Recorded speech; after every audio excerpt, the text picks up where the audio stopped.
Ma'asyiral muslimin rahimakumullah.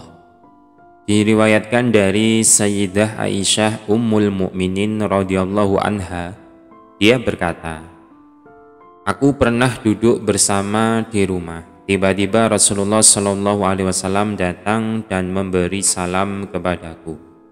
Aku hendak berdiri menyambutnya sebagaimana kebiasaanku jika beliau datang. Tetapi beliau bersabda, 'Duduklah di tempatmu, jangan berdiri hai Ummul Mukminin.'" Aisyah radhiyallahu anha bercerita, Rasulullah Shallallahu Alaihi Wasallam lalu duduk kemudian meletakkan kepalanya ke pangkuanku dan tidur. Aku mulai mencari uban di janggutnya dan aku dapati janggut beliau ada yang memutih sebanyak 19 helai.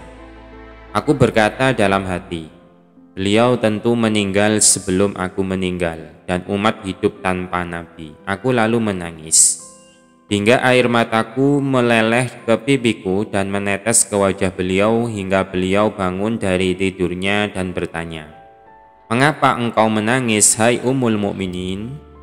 Aku lalu bercerita kepadanya. Beliau bertanya, "Apa yang paling menyedihkan orang yang telah mati?" Aku bertanya, "Katakanlah hai Rasulullah." Beliau berkata, "Tidak, kamu saja katakan." Aku lalu berkata, keadaan yang paling menyedihkan bagi mayat adalah ketika dia dibawa keluar dari rumahnya. Anak-anaknya mengiringkan di belakangnya dalam keadaan sedih seraya berkata, "Oh ayah, oh ibu." Sedang jika yang mati anak, maka ayah ibunya berkata, "Oh anakku."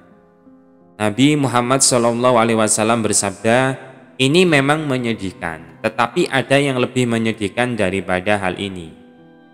Lalu aku menjawab, yaitu ketika si mayit dimasukkan ke liang lahat, lalu ditutup kembali dengan tanah dan sanak famili, anak-anaknya, sahabat dan handai tolannya pulang ke rumah sendiri-sendiri setelah mereka menyerahkannya kepada Allah dengan segala amal perbuatannya.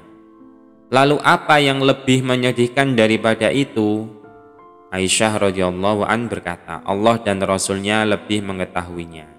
Jadi ini Rasulullah bertanya dulu kepada Sayyidah Aisyah terkait dengan pendapatnya. Kemudian Rasulullah Shallallahu Alaihi Wasallam bersabda, "Hai Aisyah, sesungguhnya keadaan yang paling menyedihkan bagi mayat yaitu ketika orang-orang yang hendak memandikannya masuk ke rumahnya dan melepas cincin kenangannya dari jari jemarinya atau jari-jarinya mayat, melepas baju kebanggaannya dari badannya dan melepas serban kebesarannya dari kepalanya untuk dimandikan. Ketika itu, ruhnya saat melihat jasadnya telanjang berseru dengan suara yang dapat didengar semua makhluk selain manusia dan jin. Hai orang-orang yang memandikan, demi Allah aku meminta kepadamu agar engkau melepas pakaian dengan lembut dan pelan. Karena aku saat ini sedang istirahat dan menenangkan diri dari kesakitan akibat pencabutan ruh oleh malaikat maut. Ketika air dituangkan ke atasnya, maka mayat itu menjerit seraya mengucapkan, "Hai orang yang memandikanku, demi Allah, janganlah engkau menuangkan air yang terlalu panas atau terlalu dingin, karena badanku baru terbakar akibat pencabutan ruh darinya." Ketika orang-orang memandikannya, maka dia berkata, "Demi Allah, hai orang-orang yang memandikan, jangan kalian sentuh aku terlalu kuat. Jangan mencekam aku karena badanku terluka sebab keluarnya ruh." Ketika mayat selesai dimandikan dan diletakkan di atas kain kafan, lalu diikat bagian kakinya, maka dia berseru, "Demi Allah, janganlah kalian mengencangkan kafan di bagian kepalaku, agar aku bisa melihat wajah istri atau suamiku, anak-anakku, dan sanak familiku. Karena ini adalah akhir pertemuanku dengan mereka. Pada hari ini aku meninggalkan mereka dan aku tidak melihat mereka lagi sampai hari kiamat."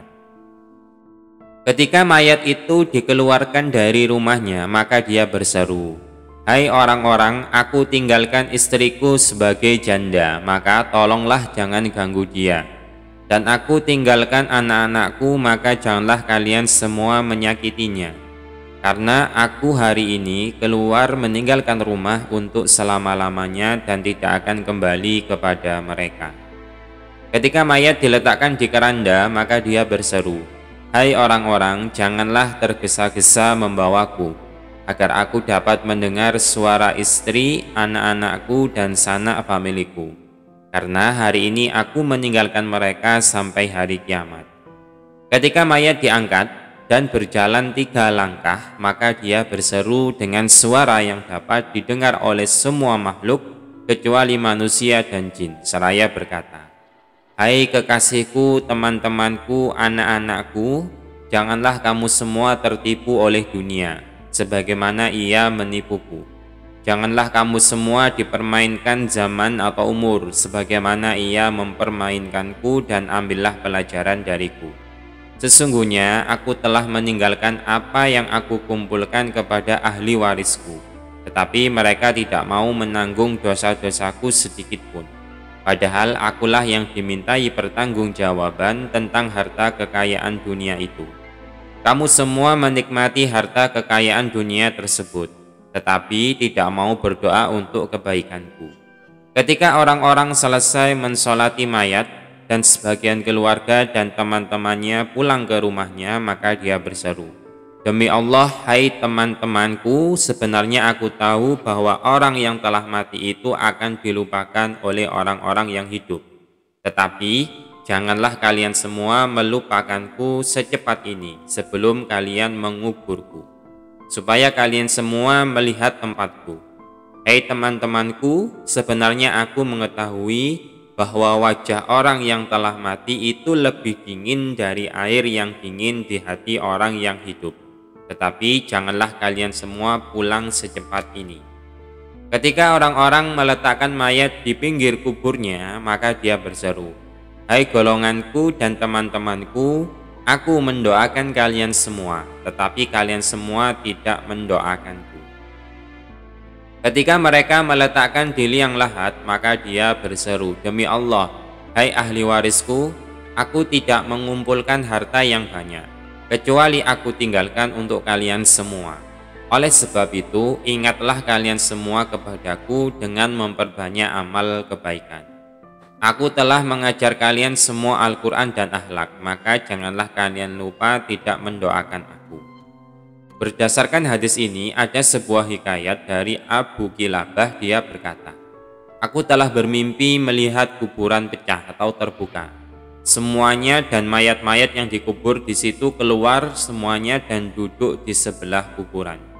Di hadapan setiap mayat ada sebuah bejana besar atau talam yang bersinar dan bercahaya. Tetapi ada seorang laki-laki di antara mereka tidak terlihat menghadap sesuatu seperti yang lainnya. Aku lalu bertanya kepadanya, 'Mengapa aku tidak melihat cahaya di hadapanmu?' Mayat itu lalu menjawab, 'Mereka para mayat yang menghadap talam bercahaya itu adalah orang-orang yang memiliki anak-anak dan teman-teman yang selalu menghadiahkan kebaikan kepada mereka dan mengeluarkan sedekah yang pahalanya dihadiahkan kepada mereka. Dan cahaya di hadapan para mayat itu adalah hadiah-hadiah kebaikan dari keluarga dan relasinya yang hidup. Adapun saya telah mempunyai anak yang tidak soleh, tidak mendoakan aku dan tidak mau bersedekah yang pahalanya ditujukan kepadaku. Karena itu di depanku tidak ada cahaya. Aku sebenarnya malu kepada tetangga-tetanggaku sesama mayat di sini.' Ketika Abu Kilabah bangun, dia memanggil putra mayat lelaki yang dilihatnya dalam mimpi dan memberitahukan kepadanya tentang keadaan ayahnya. Putra mayat itu sadar dan berkata, 'Hai Abu Kilabah, aku sekarang bertaubat.' Putra mayat itu giat beribadah, berbuat taat, berdoa untuk ayahnya, dan bersedekah yang pahalanya dihadiahkan kepada ayahnya.